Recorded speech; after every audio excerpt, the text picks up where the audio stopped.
You're welcome to government class. With you today is Ms. Wokoma Tamuno. Today we'll be looking at the theme political parties and pressure groups. And we'll be looking at the topic pressure groups.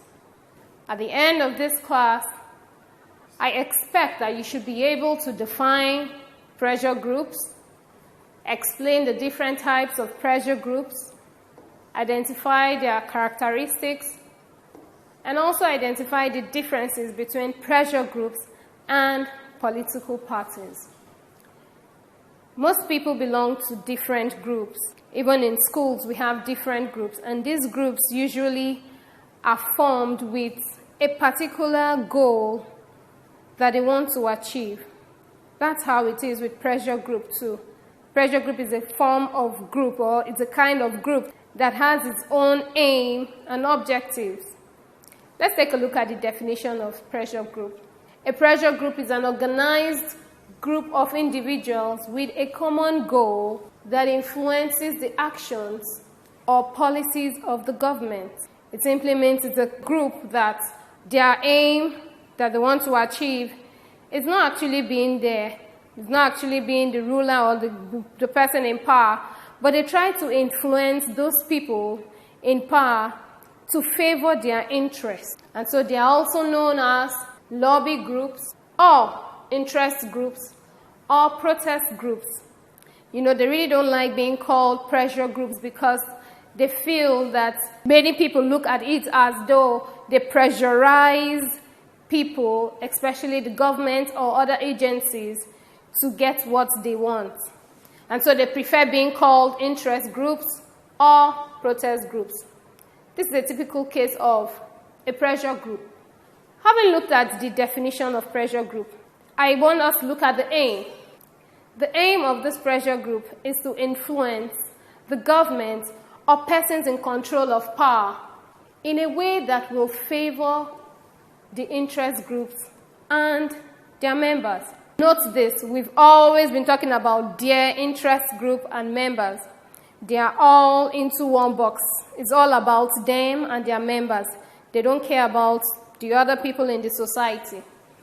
And so another point to note is that they are not necessarily interested in gaining power in the government of a nation or a state. And so this brings us to types of pressure groups. Having known what a pressure group is, let's take a look at some of their types. We have so many types of pressure groups, but we'll be looking at few. We'll be looking at the professional pressure groups, the educational pressure groups, and the social pressure groups. We'll look at them one after the other. Professional pressure groups. Going by the word professional, what comes to your mind? Just talks about people with different professions, you know, like the lawyers, the doctors, and the rest. This pressure group is actually made up of such persons. Now, these persons come and form a group through which they seek to promote their profession, things about their profession, and then their interest. As a group, let's say, for instance, the Medical Association. They come together and form the Nigerian Medical Association, for example, in Nigeria. You know, what they do is that group now fights or caters for their interests. All they seek to do is to influence policies, laws, and even verdicts from the courts or the government to bring about policies that will favor them and be in their own interest and for the interest of their members. Example of these groups, like I said, the Nigerian Bar Association, which is made up of lawyers or barristers, and then the Nigerian Medical Association, made up of medical doctors, and then the Nigerian Union of Journalists, made up of journalists. This is a typical case of the NBA, Nigerian Bar Association, and this is a typical case of the NMA, Nigerian Medical Association. You know, they carry out different things, all for the betterment of their groups. And then let's take the second, educational pressure group. Just like the word sounds, educational. It tells you of people that are concerned about the educational system of a society or a country.